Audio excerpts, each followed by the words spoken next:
Hi friends, welcome back to local pharmacist vlog. ಇವತ್ತು ನಾವು discuss ಮಾಡಮ್ಮ ಅಬೌಟ್ ಸನ್ಸ್ಕ್ರೀನ್ ಬಗ್ಗೆ. ಒಬ್ಬರು ಸಿಸ್ಟರ್ ಬಂದು ಹೇಳಗತ್ತಿರು, ಸರ್ ನಾ ಹಿಂಗೆ ಆಯಿಂಟ್ಮೆಂಟ್ ಮತ್ತು ಕ್ರೀಮ್ ಯೂಸ್ ಮಾಡೀನಿ ಫೇಸ್ ಮೇಲೆ, ಅದು ಈಗ ರೆಡ್ ಇಚ್ಚಿಂಗ್ ಮತ್ತು ಬರ್ನಿಂಗ್ ಫೀಲ್ ಆಗಲಾಗತ್ತಂತ.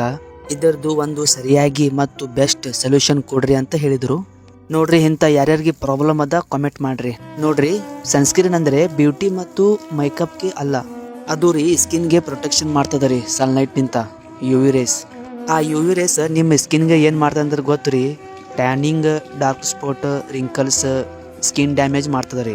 ಸೊ ನಿಮ್ಗೆ ಸ್ಕಿನ್ಗೆ ಪ್ರೊಟೆಕ್ಷನ್ ಮಾಡಬೇಕಂತ ವಿಚಾರ ಮಾಡಕತ್ತಾರಂದ್ರೆ ಇದು ನಿಮ್ಗೆ ಮಾರ್ಕೆಟ್ ಒಳಗೆ ಸಿಗಬಹುದು ರೀ. ಹೆಂಗೆ ಯೂಸ್ ಮಾಡ್ಬೇಕಂದ್ರೆ 15 ದಿನ ಅಂದ್ರೆ 20 ಮಿನಿಟ್ಸ್ ನೀವು ಹೊರ ಹೊಂಟಿದಂದ್ರೆ ಅವಾಗ ಅಪ್ಲೈ ಮಾಡ್ಬೇಕ್ರಿ.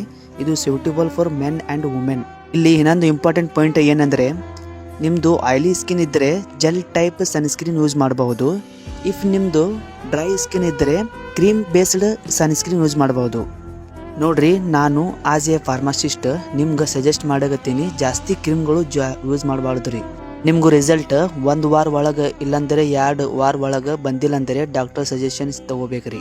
ಇಲ್ಲಿ ಒಂದು best point for all, take care of your skin today, it will thank you tomorrow. So next ವಿಡಿಯೋನಲ್ಲಿ ಸಿಗೋಣ. Take care. ಹಾಗೆ ಇದು ವಿಡಿಯೋ ಎಲ್ಲರಿಗೂ ಶೇರ್ ಮಾಡಿರಿ, ಫ್ರೆಂಡ್ಸ್, ಸಿಸ್ಟರ್ಸ್ ಮತ್ತು ಗ್ರೂಪ್ ಒಳಗೆ.